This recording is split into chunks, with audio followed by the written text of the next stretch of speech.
présence. Nous avons besoin de toi. Viens, esprit de révélation, souffle sur nous, souffle sur nous.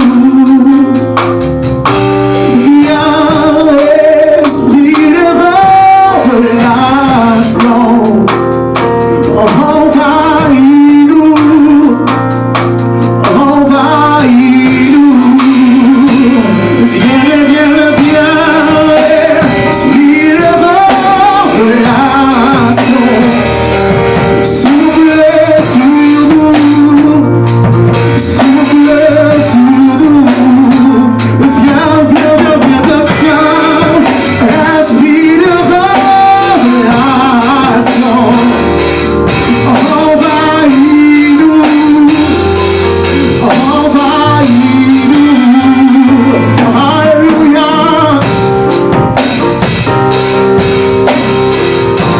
Nous désirons ta présence, Jésus.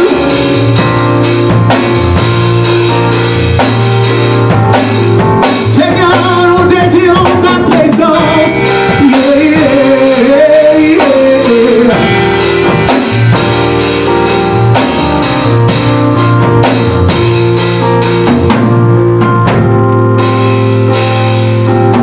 Oui, viens, esprit de révélation, envahis ce lieu, nos vies, nos cœurs, viens sur nos vies. Viens, viens, viens, esprit de révélation, touche nos vies, envahis-nous. Alléluia, je viens en ta présence. Le cœur assoiffé de toi, je m'attends à toi. Je m'attends à toi, Jésus. Je m'attends à toi, Jésus. Je viens en ta présence ce jour. Le cœur assoiffé de toi, mon Jésus, mon Jésus. Je m'attends à toi. Mon cœur a soif de toi. Je viens en ta présence, présence, présence. Je ne vis rien que ta présence. Moi je ne veux pour rien que ta présence. Je viens en ta présence. Le cœur assoiffé de toi. Je m'attends à toi. Je m'attends à toi, Père. Je viens en ta présence. Le cœur amoureux de toi. Je m'attends à toi. Je m'attends à toi, Père. Je viens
Oui, je m'attends à toi. Mes yeux sont sur toi. J'ai besoin de toi. Je m'attends à toi.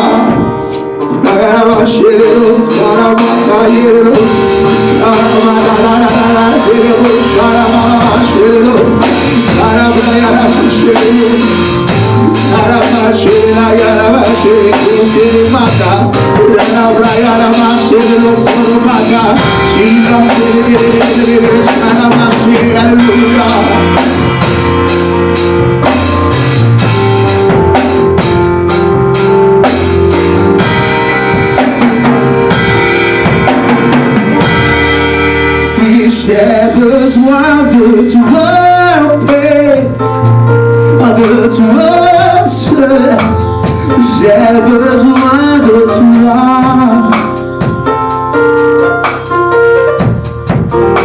J'ai tant besoin de toi, de toi seul. Oui, j'ai besoin de toi.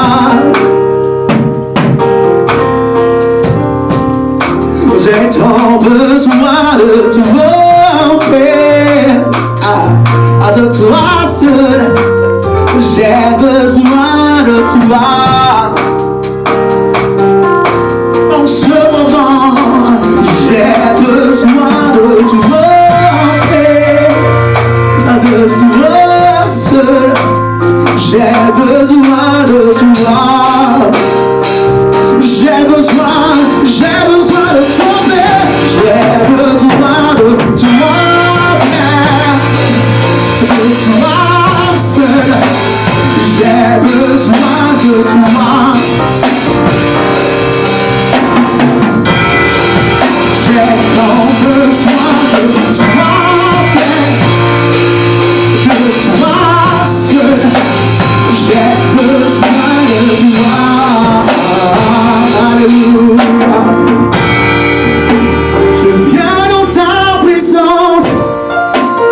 Le cœur assoiffé de toi, je m'attends à toi, je m'attends à toi, je viens en ta présence. Le cœur assoiffé de toi, je m'attends à toi, je m'attends à toi.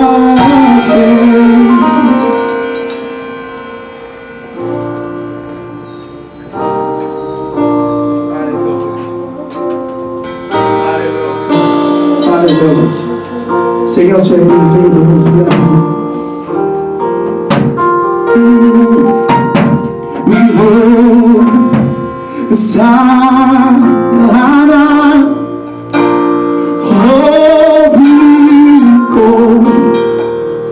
des cieux, que notre roi soit glorifié.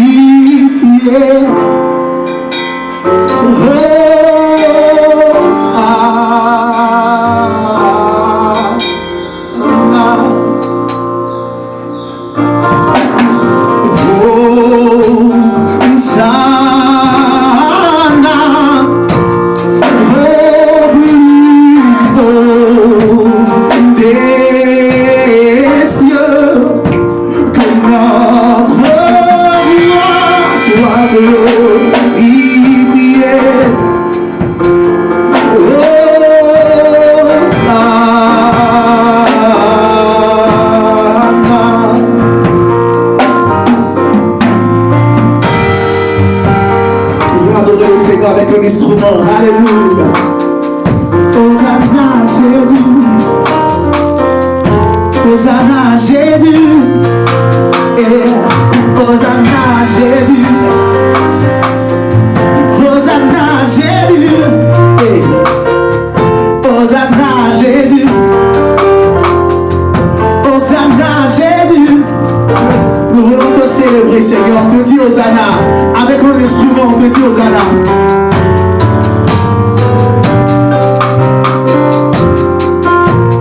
On va le dire ensemble, peuple de Dieu. Hosanna.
Voilà, l'heure est venue de passer à l'écoute de la parole du Seigneur.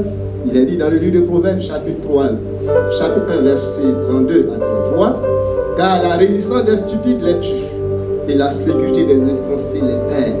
Mais celui qui m'écoute reposera avec assurance, il vivra tranquille et sans crainte aucun mal. » Alléluia. Nous voulons donc recevoir le pasteur principal de l'assemblée, la consolation du plateau. C'est lui qui revient la tâche de parler de la part du Seigneur. Nous le recevons au nom de Jésus-Christ de Nazareth. Que Dieu bénisse son serviteur.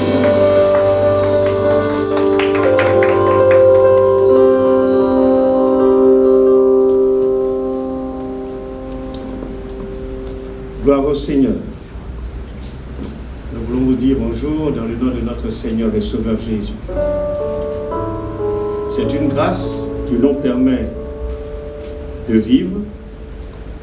C'est une grâce qui nous donne de pouvoir triompher. Et surtout, malgré cette pandémie, nous voyons que le peuple de Dieu est debout parce que nous refusons de nous laisser vaincre. Nous croyons que Jésus est plus que vainqueur. Son règne est un règne éternel et il règne au-dessus de toutes choses. Pour vous qui êtes malades, recevez la guérison. Amen. Au nom de Jésus. Pour vous qui êtes dans la peur, soyez fortifiés, encouragés. Vous n'êtes pas seuls, Jésus est avec vous. Pour vous qui êtes quelque part souffrant ou seuls, ne soyez pas sans inquiétude. Sa promesse d'être avec nous tous les jours jusqu'à la fin du monde demeure. Il est avec toi.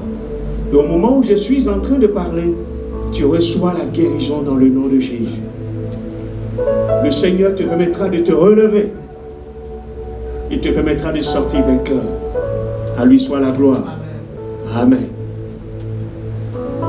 Ce matin, je voudrais partager avec vous un sujet qui semble certainement un peu complexe, peut-être pour certaines personnes.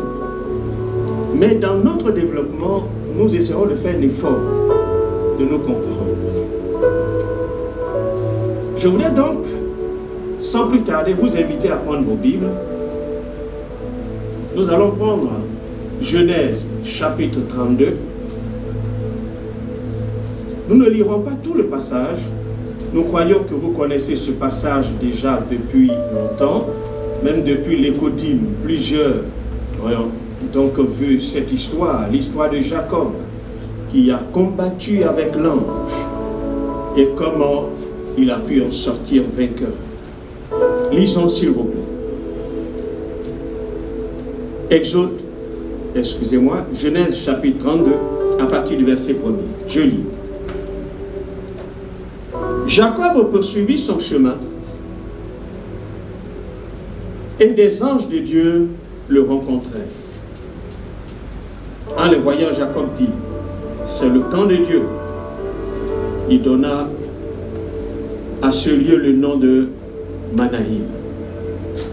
Jacob envoya des messagers à Ésaü, son frère, au pays de Séir, dans le territoire d'Édom.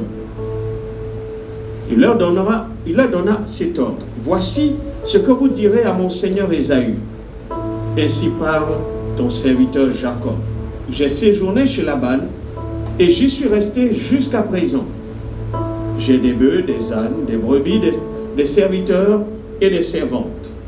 Je t'envoie l'annoncer à mon serviteur pour trouver grâce à ses yeux. Je voudrais que nous sautions, puisque l'histoire est longue. Nous allons venir au verset 17. Il donna cet ordre au premier. Quand Ésaü, mon frère, te rencontrera, il te demandera, à qui es-tu? Où vas-tu? Et à qui appartient ce troupeau devant toi? Tu répondras à ton serviteur Jacob. Et c'est un présent envoyé à mon seigneur Ésaü. On va sauter.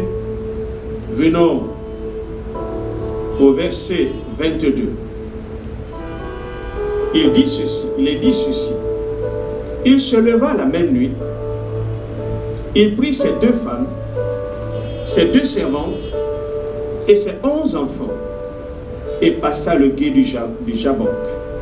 Il les prit et leur fit passer le torrent et le fit passer à tout ce qui lui appartient.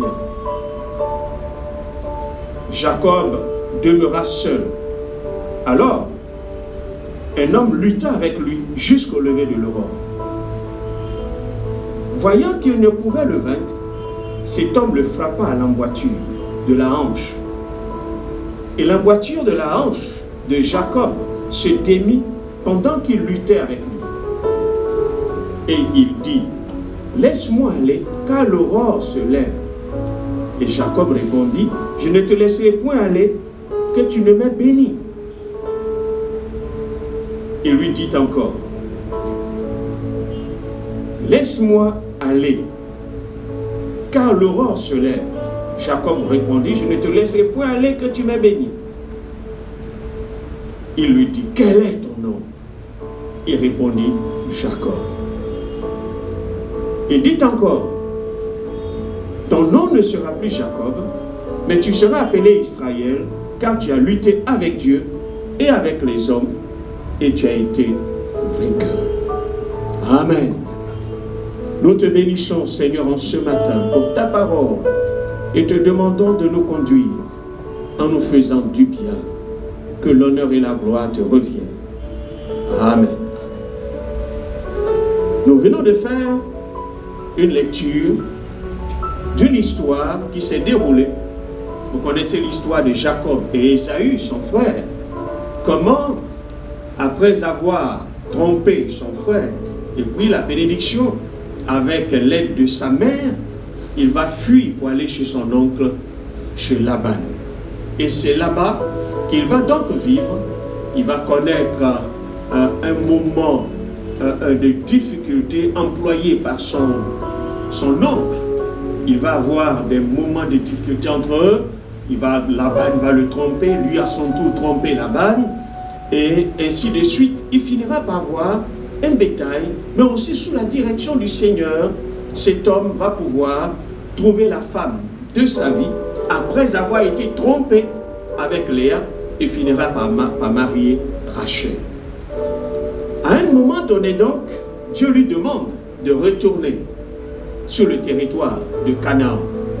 Ce territoire qui a été échu en héritage à Abraham et dont les descendants d'Abraham, dont Isaac, Jacob lui-même se devait alors de le posséder. C'est en retournant donc qu'il va apprendre que son frère Ésaü vient à sa rencontre. Comme nous avons lu, il va envoyer des délégations, le rencontrer dans le but d'apaiser son cœur avec du bétail, etc. Il va refuser. Mais plus tard, lorsque les deux se rencontrent, le Seigneur va permettre quelque chose de merveilleux et de miraculeux. Ésaü sera apaisé. Jacob pourra rentrer sur le territoire de Canaan. Mais un événement important a eu lieu. Lorsque Jacob va s'être demeuré à l'écart et qu'un inconnu, un ange de Dieu va venir lutter avec lui, et cela toute la nuit jusqu'au matin, où Jacob demandera à ce qu'il soit béni de la part de Dieu. Avant que l'ange ne le laisse partir, son nom va changer. Il ne s'appellera plus Jacob, mais s'appellera Israël. Il ne sera plus l'homme qui marchait, c'est-à-dire un homme droit marchant normalement, mais désormais, lorsque l'aurore se lève, le soleil se lève et rentre au territoire de Canaan, il devient un handicapé, un homme qui boitille parce que sa hanche a été déboîtée. Telle est cette histoire dont nous voulons trouver des éléments importants pour notre édification. Et surtout avec le thème que nous avons essayé de formuler, vaincu par la puissance de Dieu pour être vainqueur avec Dieu. Vaincu par la puissance de Dieu pour être un vainqueur avec Dieu. Frères et sœurs, nous voyons l'histoire d'un homme qui a été vaincu par Dieu, mais il part désormais pour être le vainqueur de Dieu. Comment pouvons-nous comprendre cela? Mais essayons de définir les thèmes de notre thème. Parlons de la puissance de Dieu. Il faut dire que nous disons tous, et nous le savons, Dieu est tout puissant. Et sa puissance transcende et dépasse toutes choses. La puissance de Dieu vient de sa déité. Parce qu'il est Dieu, il est tout puissant. Et sa puissance est au-dessus de toutes les puissances humaines.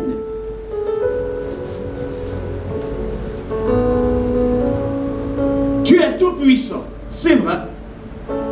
Mais en même temps, la Bible nous dit aussi que sa puissance et son pouvoir lui ont permis alors de créer le monde. Il est le créateur de toute vie. Et nous découvrons cela dans Genèse chapitre 1er, verset 1er. Au commencement, Dieu créa les cieux et la terre, et tout ce qui va suivre est de la création de Dieu. Nous voyons comment Dieu exerce sa domination sur même les éléments naturels. Lorsque vous lisez Marc chapitre 4, le verset 39 à 41, lorsque Jésus se lève, il menace les vents et la tempête.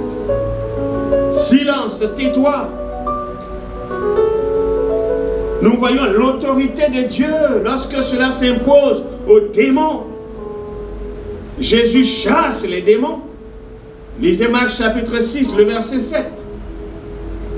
Lorsqu'il va les envoyer en leur donnant le pouvoir même de chasser les démons, chasser les esprits impurs. Nous voyons Jésus ayant aussi pouvoir lorsqu'il guérit les malades et les maladies de toutes sortes. Vous pourrez lire Matthieu chapitre 4, le verset 23, où il est dit: Jésus parcourait toute la Galilée, enseignant dans les synagogues. Il prêchait la bonne nouvelle du royaume de Dieu et guérissait toute maladie et toute infirmité parmi le peuple. Frères et sœurs, Dieu est tout puissant. Et la puissance de Dieu n'a pas changé. La puissance de Dieu n'a pas changé pour répondre aux besoins des hommes. La puissance de Dieu n'a pas changé pour transformer nos déserts. La puissance de Dieu n'a pas changé pour secourir, pour exaucer, pour bénir. La puissance de Dieu n'a pas changé pour exercer aussi son jugement. Voyons cette expression être vaincu par Dieu. Cette expression semble suggérer à quelques-uns l'idée d'un Dieu autoritaire, d'un maître implacable, qui subjugue ses créatures et impose sa volonté. Nous voyons cela dans la parabole des talents, comme celui qui a reçu les 1 talent. Il avait une autre vision de Dieu, une autre manière de connaître ce Dieu.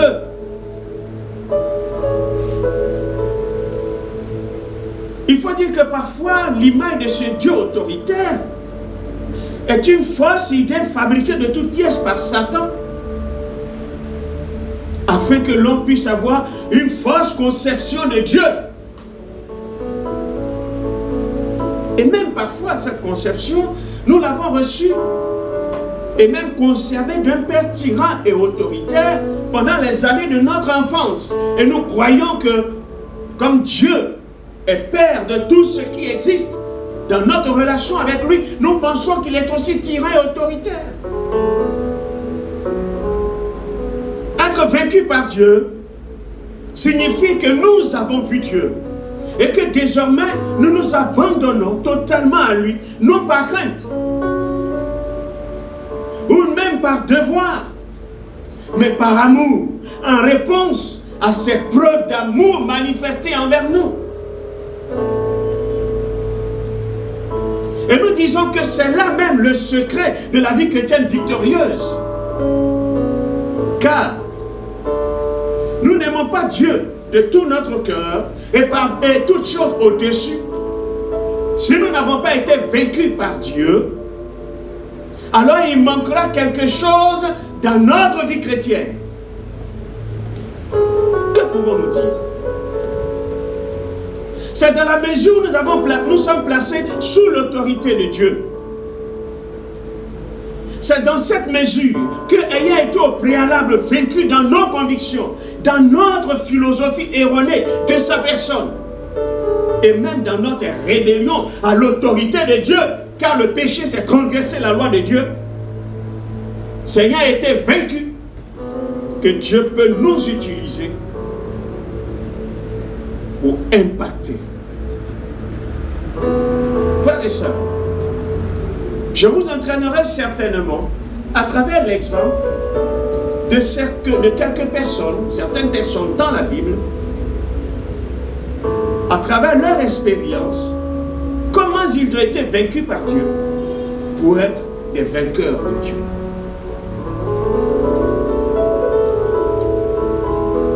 Nous avons d'abord notre premier exemple, tiré de notre texte que nous avons lu tout à l'heure, Jacob.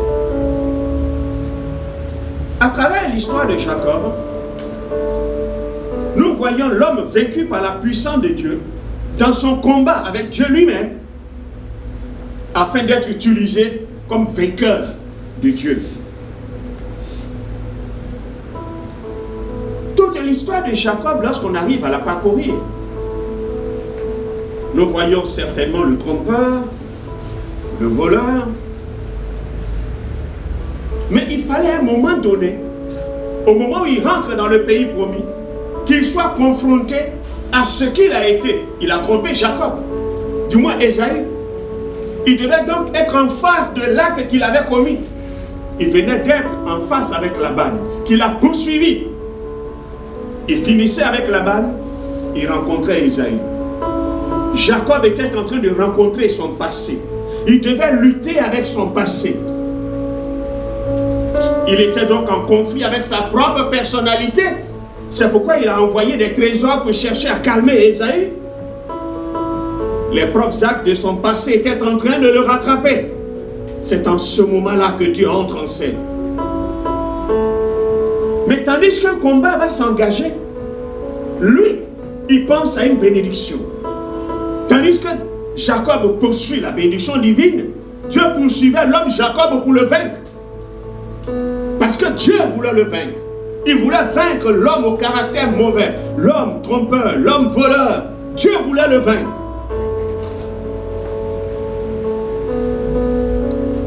Et dans le combat qui a eu lieu, choses paraissent parfois extraordinaires. C'est Jacob qui sort victorieux. Oh frères et sœurs, quelques-uns diraient que l'ange s'est laissé vaincre. Oui, la Bible nous dit ceci. Puisque là où le péché a abondé, la grâce a surabondé. Comme nous le dit Romains chapitre 5, le verset 20. Dieu a fait triompher Jacob pour être son vainqueur dans l'accomplissement de sa promesse, dans l'accomplissement de ses desseins. Dieu s'est laissé vaincre en saisissant cet homme, en transformant sa vie. Parce qu'en effet, c'est Dieu qui l'a vaincu. Car Dieu a transformé son nom, Dieu l'a défini. Mais lui n'a pas pu définir Dieu. Dieu l'a défini et lui a donné un autre nom, Israël. Dieu a vaincu l'homme Jacob. Lorsque nous voyons dans Romains chapitre 7, nous voyons Paul qui rentre dans un conflit intérieur. Connaissant le bien, n'arrive pas à le faire. C'est le mal qui triomphe.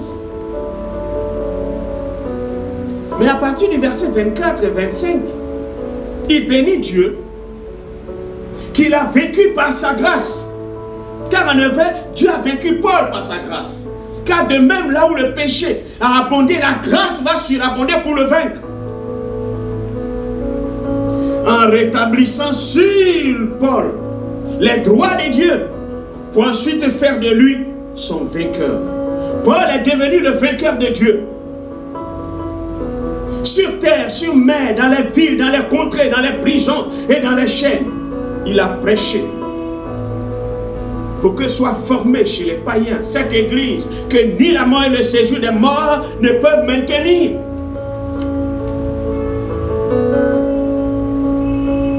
Frères et sœurs, tous ceux qui ont été vaincus par Dieu, comme Jacob, dans leur philosophie, dans leur caractère, dans leur comportement, dans leur manière de vivre, étant à la recherche d'une vie abondante en Dieu.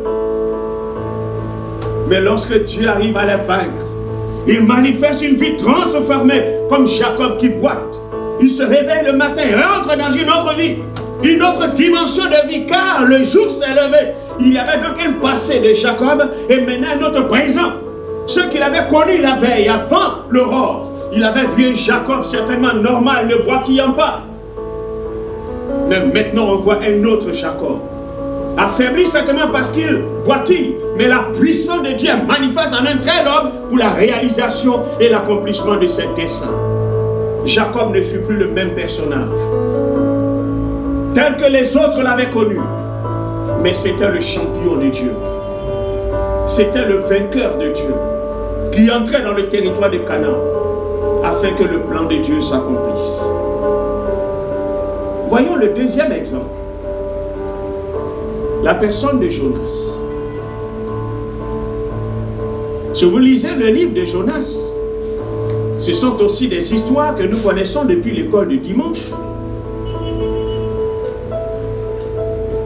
La Bible nous révèle que Dieu va parler à cet homme pour qu'il aille à Ninive afin de leur annoncer son message.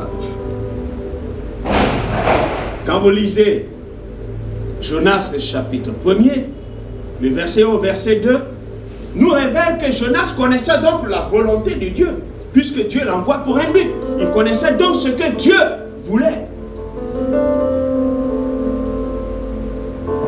Mais Jonas se refuse d'accomplir la volonté de Dieu.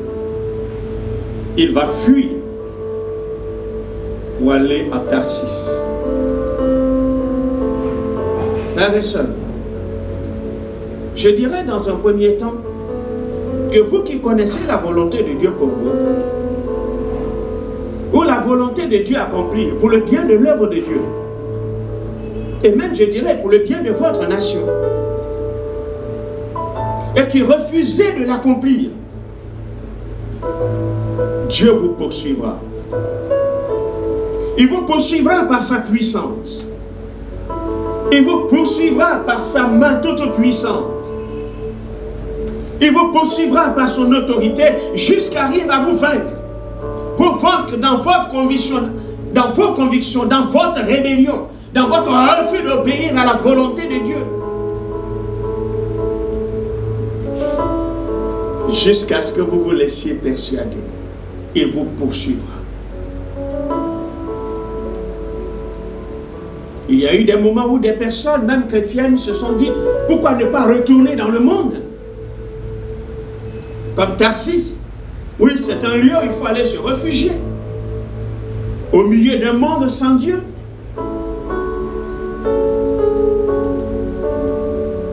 Retourner dans le monde pour fuir la puissance de Dieu, c'est une utopie. Abandonnez votre zèle pour un recul. Cela ne vous est pas non plus utile. Jonas a pris une autre direction, autre que Ninive. Il a pris la direction de Tarsis. Il est descendu à Jaffo. Il trouve un navire qui allait à Tarsis.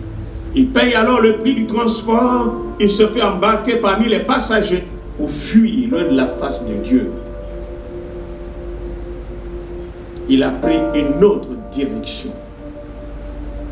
Je parle de quelqu'un qui a pris une direction contraire à la volonté de Dieu, contraire à ce que Dieu voudrait qu'il fasse. Parce qu'il trouve que la charge est trop lourde. Il trouve que ceux à qui il faut accomplir la mission n'en sont pas dignes. Dieu peut t'engager vers quelqu'un que tu trouves comme un ennemi. Ce n'est pas à toi de considérer le but de ce que Dieu veut faire, mais seulement de l'accomplir. Jonas a pris une autre direction. Une direction contraire. Quelle direction avez-vous eu à prendre? Toi qui as reçu l'appel de Dieu pour le servir. Toi qui as reçu l'appel de Dieu pour abandonner toutes choses et te mettre à son service. Quelle direction as-tu prise? J'irai même plus loin. Parlant de l'Église. Quelle direction l'Église a dû prendre pendant un certain temps? On a voulu faire notre propre plaisir en allant à Tarsis. Un lieu où on pouvait trouver certains matériaux, comme Salomon est allé chercher du matériel, même pour la construction même du tabernacle. On pense trouver du matériel. On va en direction du matériel, que d'aller en direction de là où le Seigneur nous envoie. On ne pense qu'à nous. Car la direction de Tarsis était une direction de l'homme. L'homme Jonas. Des convictions personnelles de Jonas. Des pensées personnelles de Jonas. De la volonté personnelle de Jonas. L'Église, à un moment donné, a commencé à passer outre le but que Dieu lui a donné. A accompli son mandat envers le monde. À penser plus à soi. À n'agir que par soi. À n'accomplir que ce qu'elle désire. Et non pas entrer dans le plan de Dieu en ce qui concerne le salut des âmes. Quelle direction l'Église était en train de prendre? Quelle direction l'Église était en train de suivre? Mais plus tard, lorsque viendra les fléaux sur la mer, il est dit que Jonas dormait dans la cale du bateau, tandis que l'équipage était en train de s'inquiéter, tournant à gauche et à droite. Celui qui avait le message de la délivrance pour Ninive était dans une cale. Il dormait. Et même, remarquez bien, tandis qu'il dormait, On dirait même que c'est peut-être une première dans la Bible. Tandis qu'un homme transgresse la loi de Dieu, c'est en ce moment-là que ces païens reconnaissent que c'est le Dieu de Jonas qui est le vrai Dieu. Car lorsqu'ils vont le réveiller et qu'il va leur expliquer sa désobéissance, ces personnes auront alors la crainte de Dieu. Voulons-nous que notre désobéissance entraîne des hommes à la fois? Non. Tel n'était pas le but de Dieu. Mais Dieu va se servir de cette désobéissance. Des calamités qui s'abattent sur cet homme, sa désobéissance devient un moyen de conversion des hommes. Dieu est capable d'utiliser tous les moyens ou ce qui nous arrive pour amener des hommes à la foi. Non pas parce que nous serons graciés si nous ne nous repentons ou ne changeons d'objectif. Si l'Église ne se met pas à enseigner l'évangile, à parler de la part du Seigneur, le jugement qui s'abattra sur l'Église pourra permettre à d'autres personnes, à certaines personnes, même de croire et d'être sauvés. Lorsque Dieu jugera des hommes en train de transgresser la loi de Dieu, de prendre des directions contraires, c'est là même, malgré leur confession de leur désobéissance, des personnes se tourneront vers Dieu. Il est dit que Jonas dormait dans la cale. Lui qui avait le message. L'Église, dans ces derniers temps, n'a pas en un instant dormi lorsqu'elle a pris notre direction en ayant manqué à son mandat envers le monde. Dormir dans la cale avec des païens, dormir dans la cale avec des hommes, et s'étant caché pour ne penser qu'à elle-même.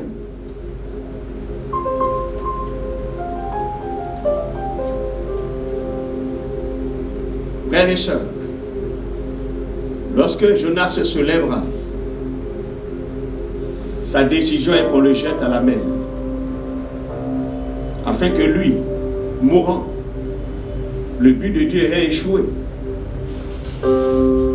Mais c'était le plan de Dieu pour vaincre cet homme. Lorsque Jonas est jeté à la mer, un cachalot vient l'avaler. Mais c'est dans le ventre de ce cachalot que Jonas finit par abdiquer, reconnaissant le pouvoir et l'autorité de Dieu. Il va se repentir pour être capable de repartir à Ninive annoncer l'évangile. Sinon, le message du Seigneur. Jonas rentre dans Ninive avec le message de Dieu. L'Église dans ces derniers temps doit se lever. L'Église dans ces derniers temps doit sortir de sa désobéissance, revenir de sa direction, se réorienter, revenir à son appel, revenir à son mandat pour annoncer l'évangile. Frères et sœurs, combien de chrétiens aujourd'hui nous courons dans des moments de restauration pour penser à notre bénédiction, à nous et à nous et à nous, mais manquant d'accomplir le mandat. C'est nous qui avons le message du salut des hommes. C'est nous qui avons le message pour sortir des hommes de leur rébellion. Jonas est rentré dans Ninive en tant que vainqueur de Dieu, car il est allé annoncer le message de Dieu pour faire sortir des hommes de leur situation.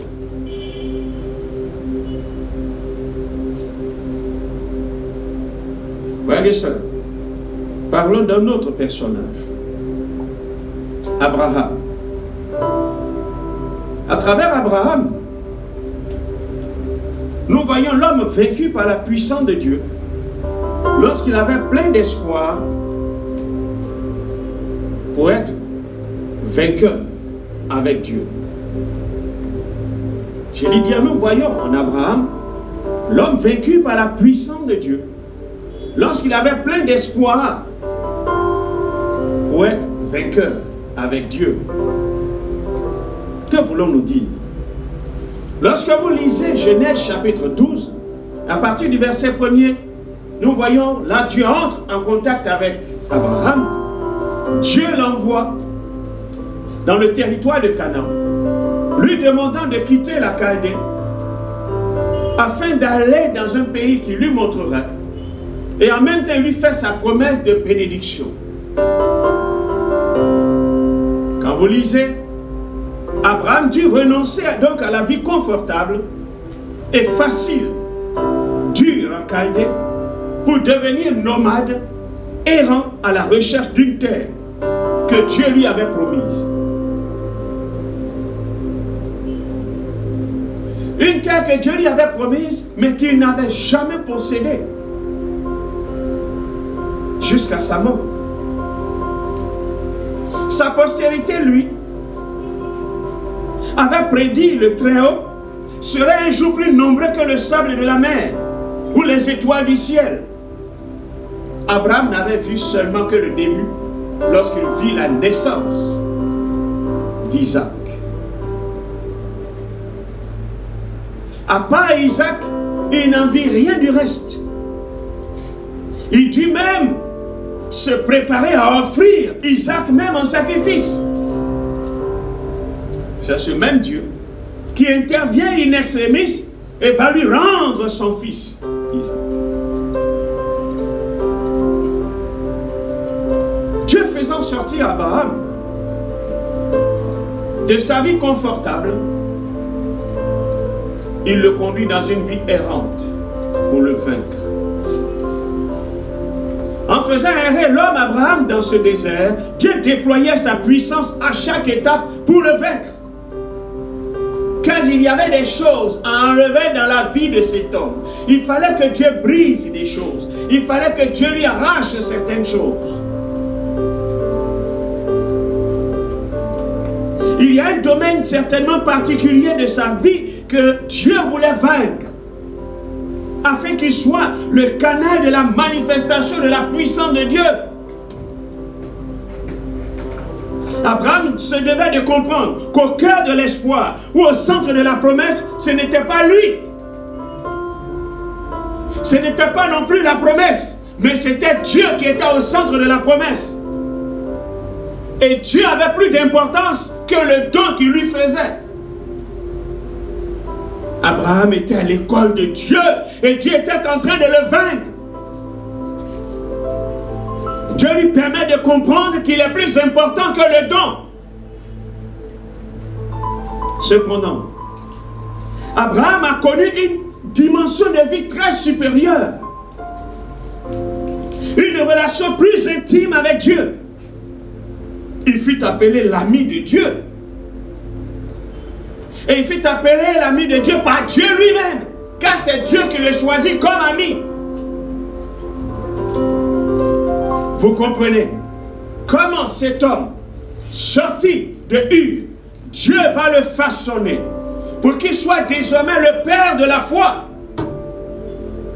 Et de par lui, combien de nations vont croire et le nom d'Abraham ne sera jamais oublié.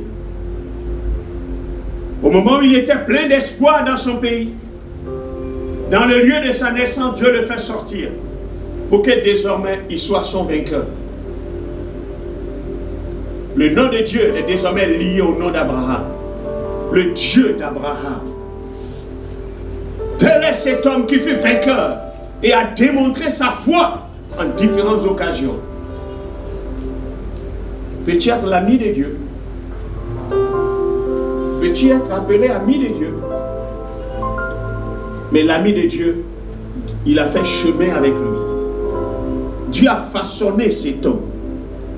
Dieu l'a conduit dans des domaines particuliers où il a eu à le vaincre. Il a désormais pu parler le langage de Dieu. Il a pu comprendre. Il a pu comprendre les choses que Dieu en réserve. Même s'il n'a pas pu entrer en possession. Mais l'auteur de l'Épître aux Hébreux dit, ils ont vu ces choses, ils les ont salués de loin. Et c'est par la foi. Et c'est même dans la foi qu'ils sont morts.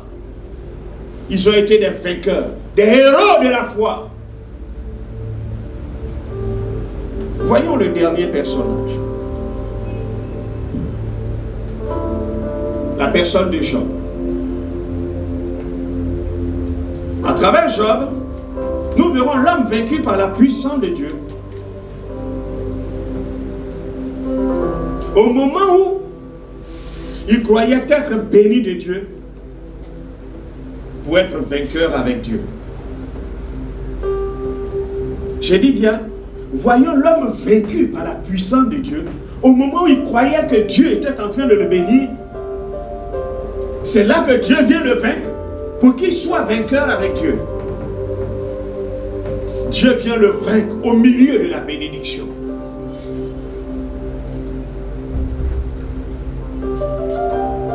Quand vous lisez le livre de Job,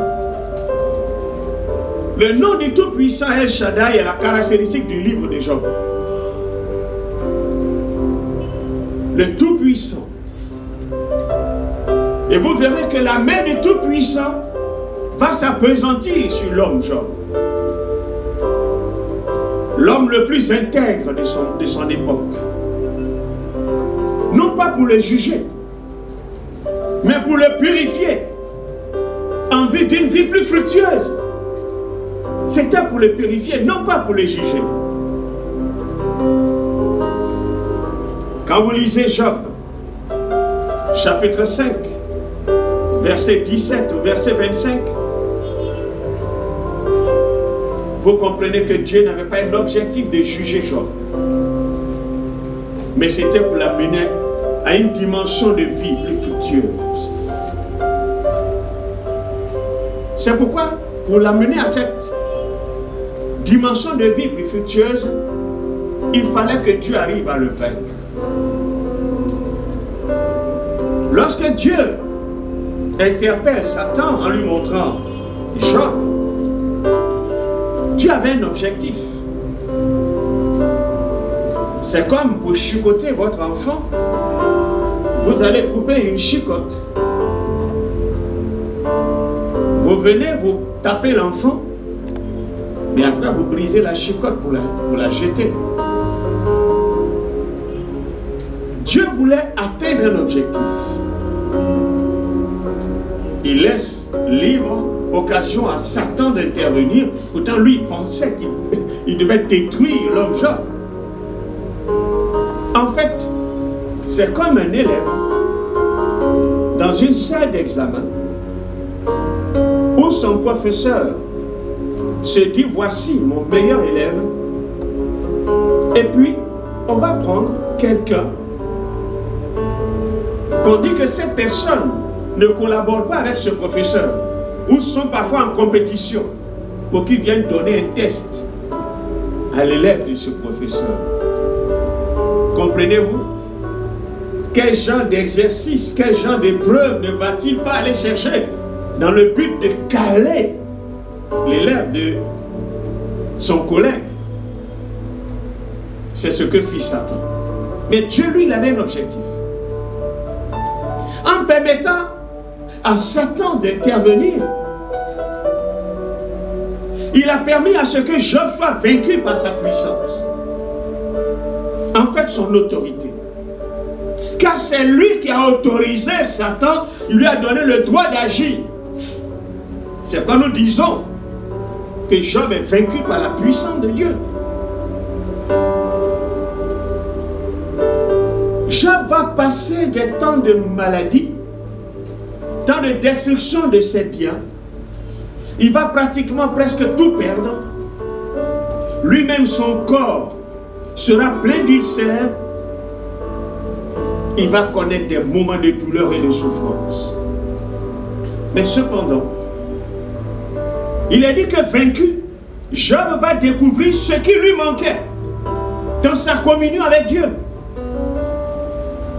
Car il y avait quelque chose qui lui manquait. Il avait besoin d'un face-à-face avec Dieu.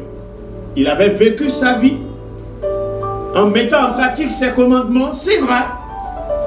Mais cependant, ce face-à-face avec Dieu, une connaissance personnelle de ce Dieu, lui manquait. Au sein même de la bénédiction, au sein de la richesse, il lui manquait une dimension de vie spirituelle, une nouvelle expérience avec Dieu. Et cela lui manquait. Combien parfois, au milieu même de la richesse, au milieu même de tout avoir, des personnes, il leur manque une nouvelle expérience avec Dieu. Il y a des domaines de la vie de Dieu qu'ils ne connaissent. Il y a même des facettes de Dieu qu'ils ne connaissent pas, des attributs de Dieu qu'ils ne connaissent pas.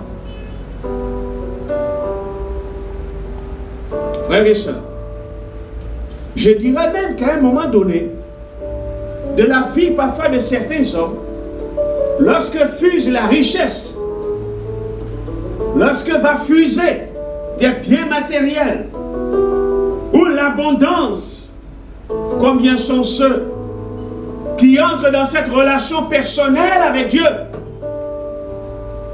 Dieu est donc venu au sein même de la richesse de Job pour le vaincre. Il est venu au sein de son trésor pour le vaincre. Ce Dieu est une souffrance pour Job. Une nouvelle expérience est nécessaire pour vous. Je dirais encore, l'Église, des temps que nous avons traversés, avant ces événements que nous sommes en train de vivre, ça c'est moi qui le dis, l'Église est devenue puissante. Puissante par ses baptismes, puissante par le nombre de membres. L'Église est devenue puissante par ses leaders, dont on voit parfois les noms sur des affiches et partout, qui ont de grandes renommées. Cela nous rappelle un peu comme l'Église de Laodicée, où il est écrit que je me suis riche, disait cette église. Je me suis enrichi et que je n'ai besoin de rien. Le je. L'homme au centre. L'homme au centre de l'église. Le culte de l'homme. L'homme ne pense qu'à soi. Tout ce qui est fait dans l'église, c'est pour l'homme. Les regards n'ont plus été portés vers Dieu. Les regards ont été comme enlevés de Dieu pour venir sur l'homme lui-même, l'homme au centre de ses activités, au centre de toute manifestation, au centre de tout programme de restauration. Est-ce que par cet avènement, Dieu n'est pas venu pour nous vaincre l'Église? Aujourd'hui, où sont nos bâtiments? Nous sommes chacun chez soi. Où sont les leaders que nous sommes? Avec nos grandes foules. Nous sommes chacun chez soi. Frères et sœurs, où sont ces leaders de grande renommée que nous sommes? C'est chacun chez soi. Dieu n'est-il pas venu pour nous vaincre? Pour que l'Église revienne à elle-même? Nous revenions à notre amour avec Dieu. N'est-ce pas pour revenir à notre premier amour, à notre relation plus intime avec Dieu? Dieu certainement nous veut avec lui, dans un face-à-face, pour qu'il se révèle à nous. Dieu veut avec l'Église entrer dans une autre nouvelle expérience, une autre expérience. Frères et sœurs, Job a rencontré Dieu. Il a été vaincu. Il peut alors affirmer, mon oreille avait entendu parler de toi. Mais maintenant mon œil te voit. Job 42, verset 2, verset 6.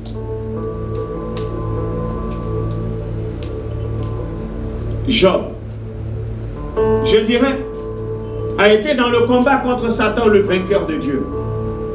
Car je dirais au sortir, qui a gagné le combat? C'est Job qui a gagné.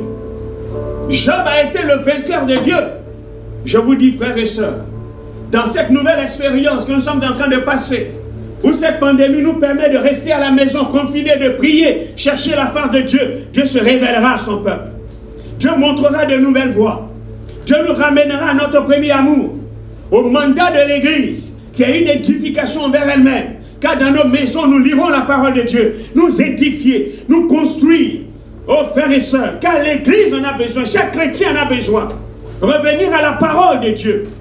Revenir à la parole de Dieu, pour qu'elle soit une partie de nous-mêmes. Que nous puissions obéir à la parole de Dieu. Car l'Église des derniers temps, l'Église de Philadelphie, le Seigneur lui dit, parce que tu as gardé ma parole.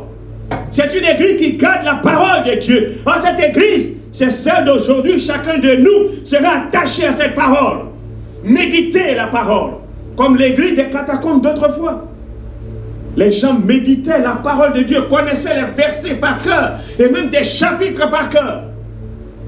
L'Église a besoin de faire un retour à la parole de Dieu pour son édification, pour sa marche avec Dieu.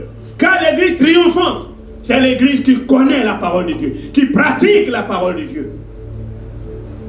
L'Église doit revenir à son mandat envers le monde, qui consiste à évangéliser, qui consiste à aller vers les païens, à les ramener à la foi. Église du Seigneur, reviens à Dieu dans une nouvelle expérience. Car je suis convaincu que cette pandémie prendra fin, mais ce sera une autre église victorieuse, une église triomphante, mais avec de nouvelles visions, une autre manière de penser, une autre manière d'agir, mais l'église vainqueur, l'église que ni la mort et le séjour des morts ne peut vaincre. C'est cette église dont vous faites partie, dont vous êtes membre, caché, mais tu es membre de cette église. La mort ne peut te vaincre, la pandémie ne pourra pas te vaincre, le diable ne pourra pas vaincre cette église. Le séjour des morts ne pourra pas l'entraîner. L'église sortira victorieuse. Cette église est forte. Tu en es un membre. Alors ne fléchis pas les genoux devant Satan. Ne fléchis pas les genoux devant cette pandémie. Tiens-toi debout pour Dieu. Parce que tu es une église vainqueur, une église triomphante. J'achève en disant ceci. Frères et sœurs, amis, vous qui nous écoutez, remarquez que Jésus lui-même, le Fils de Dieu, a été vaincu par la puissance de son Père, par l'autorité de son pouvoir. Lorsqu'il s'écrit dans le ciel, qui enverrai-je? Il lui répondit, me voici, envoie-moi. La gloire qui lui était réservée, tout ce dont il avait, il s'en est dépouillé pour venir dans ce monde, en revêtant un corps, pour venir dans ce monde. Quelle humiliation! Quelle humiliation! Il est venu dans ce monde, il a connu la fatigue, il a connu la honte. Il est même allé jusqu'à la croix, humilié. Frères et sœurs, mais cependant, il est sorti victorieux du tombeau. Il est le vainqueur de la mort, le vainqueur du séjour des morts, le vainqueur du péché, le vainqueur des démons, le vainqueur de Satan. Il a vaincu toutes ces choses. Et la Bible dit que Dieu l'a souverainement élevé. Il a vaincu toutes choses. Je dirais, frères et sœurs, ce n'est pas nous qui croyons en Christ qui n'allons pas être vaincus par Dieu. Car c'est étant vaincu sous son autorité et sa domination, alors qu'il nous transformera pour faire de nous ses vainqueurs, ceux qui accomplissent son plan, ceux qui accomplissent ses desseins. Les grands hommes de Dieu, ou tous ceux qui ont été de grands instruments de bénédiction entre les mains de Dieu, ils ont été au prime abord vaincus par Dieu avant d'être des vainqueurs de Dieu ou des vainqueurs avec Dieu. Vaincu par Dieu, Jésus nous entraîne derrière son char de triomphe. Car, à la croix du Calvaire, il nous a rétabli l'homme dans ses droits. L'homme, il a vaincu. D'abord, l'homme rebelle à la croix. Il a établi les droits de Dieu sur nous. Alors désormais, nous pouvons vaincre.